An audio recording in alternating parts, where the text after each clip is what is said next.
Hi, hello, வணக்கம் friends. Welcome back to our channel Vidya's Paradise.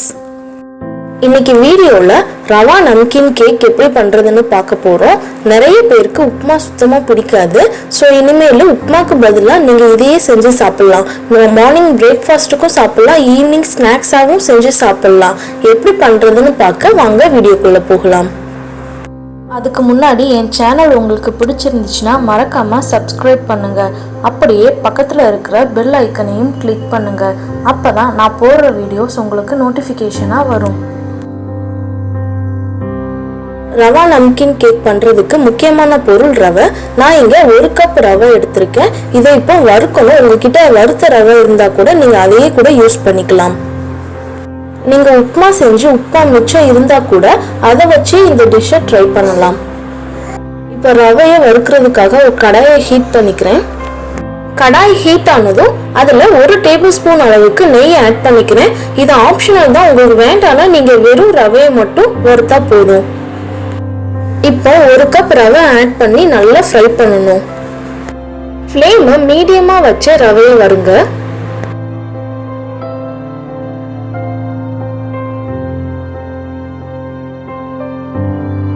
இப்போ ரவையை நல்லா வறுத்தாச்சு.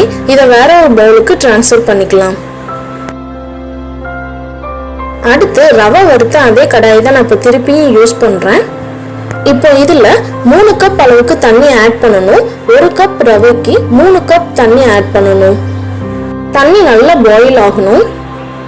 இப்போ தண்ணி நல்லா பாயில் ஆயிடுச்சு. இதில் நம்ம வறுத்து வச்சிருக்கிற ரவையை கொஞ்சம் கொஞ்சமாக போட்டு நல்லா கிளறணும். கை விடாம கிளறிக்கிட்டே இருங்க, இல்லைன்னா சீக்கிரமா கட்டி கட்டியா ஆயிடும்.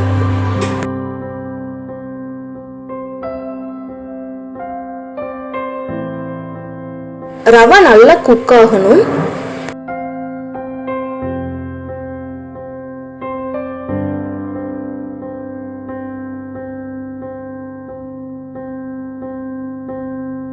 ரவை நல்லா குக் ஆகிருச்சு. ஸோ ஃப்ளேமை ஆஃப் பண்ணிட்டு இந்த மிக்ஸை நல்லா ஆற விடணும். அடுத்து தேவையான பொருள் உருளைக்கிழங்கு. நான் இங்க 2 உருளைக்கிழங்கு பாயில் பண்ணி தோல் உரிச்சு எடுத்து வச்சிருக்கேன். இப்போ இந்த உருளைக்கிழங்க துருவி எடுத்துக்கணும்.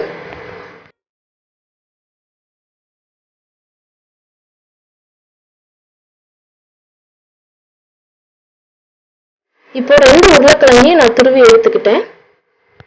இப்போ இதோட நம்ம ரெடி பண்ணி வச்சிருக்கிற உப்புமா மிக்ஸையும் சேர்த்துக்கலாம். அடுத்து சின்ன சின்னதா கட் பண்ணி வச்சிருக்கிற 2 பச்சை மிளகாய் ஆட் பண்ணிக்கிறேன். நீங்க உங்க காரத்துக்கு ஏற்ற மாதிரி ஆட் பண்ணிக்கோங்க. 1 கப் அளவுக்கு சின்ன சின்னதா கட் பண்ணி வச்சிருக்கிற கொத்தமல்லி இலையையும் ஆட் பண்ணிக்கலாம். தேவையான அளவு உப்பு, 1/2 டீஸ்பூன் மஞ்சள் தூள், அடுத்து 1 டேபிள் ஸ்பூன் அளவுக்கு ரெட் சில்லி ஃபிளேக்ஸ் ஆட் பண்ணிக்கணும். 1 டேபிள் ஸ்பூன் அளவுக்கு இஞ்சி பூண்டு விழுது, 1 டீஸ்பூன் சாட் மசாலா, 1 டீஸ்பூன் சீரகம், லாஸ்டா 2 டேபிள் ஸ்பூன் அளவுக்கு கார்ன்ஃபிளவர் மாவு ஆட் பண்ணிக்கணும். இப்போ கையில கொஞ்சமா ஆயில் அப்ளை பண்ணிக்கோங்க. இப்போ இது எல்லாத்தையுமே நல்லா மிக்ஸ் பண்ணணும்.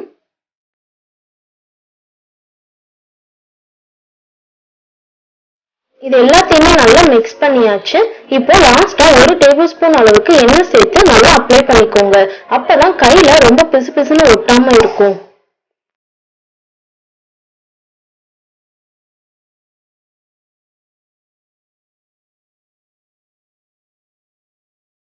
அடுத்து இது மாதிரி ஒரு பிளேட் எடுத்துக்கோங்க.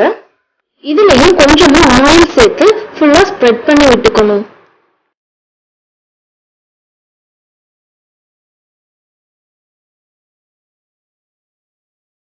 ரெடி பண்ணி வச்சிருக்கிற மிக்ஸை இந்த பிளேட்ல மாத்திக்கோங்க. இப்போ இந்த மிக்ஸை பிளேட் ஃபுல்லாவே கொஞ்சம் கொஞ்சமா ஸ்ப்ரெட் பண்ணணும். ரொம்ப தின்னா ஸ்ப்ரெட் பண்ணாதீங்க, கொஞ்சம் திக்கா இருக்கிற மாதிரி பார்த்துக்கோங்க. இந்த அளவுக்கு கொஞ்சம் திக்கா இருக்கணும்.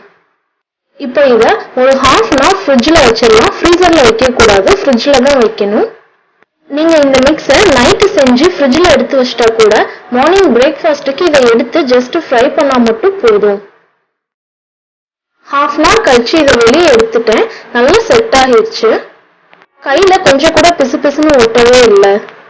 இப்போ இதை பீஸ் போட்டுடலாம். உங்களுக்கு எந்த ஷேப் வேணுமோ அதுக்கேற்ற மாதிரி நீங்க கட் பண்ணிக்கோங்க.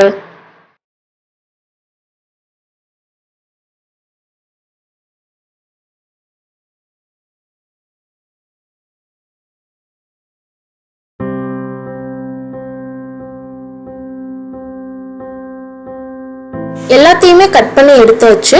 இப்போ இதை ஃப்ரை பண்ணணும். ஒரு கடாய் ஹீட் பண்ணிக்கோங்க. ஹீட் ஆனதும் அதில் ஷாலோ ஃப்ரை பண்ணுற அளவுக்கு ஆயில் ஆட் பண்ணிக்கலாம்.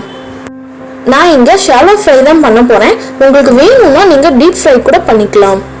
எண்ணெய் நல்லா ஹீட் ஆனதும் நம்ம கட் பண்ணி வச்சிருக்கிற இந்த மிக்ஸை ஒன்று ஒன்றா சேர்த்துக்கலாம். இது நல்லா ஃப்ரை ஆகணும்.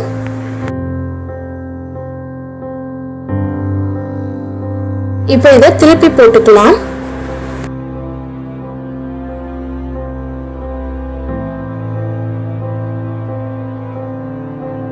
ரெண்டு சைடுமே நல்லா கோல்டன் ப்ரௌன் வர வரைக்கும் திருப்பி திருப்பி போட்டு நல்லா ஃப்ரை பண்ணணும்.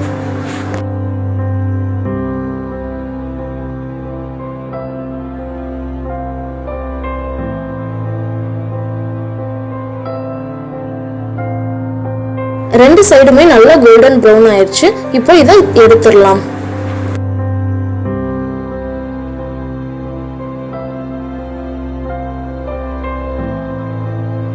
இதே மாதிரி மிச்சம் இருக்கிற எல்லாத்தையுமே ஃப்ரை பண்ணி எடுத்துக்கோங்க.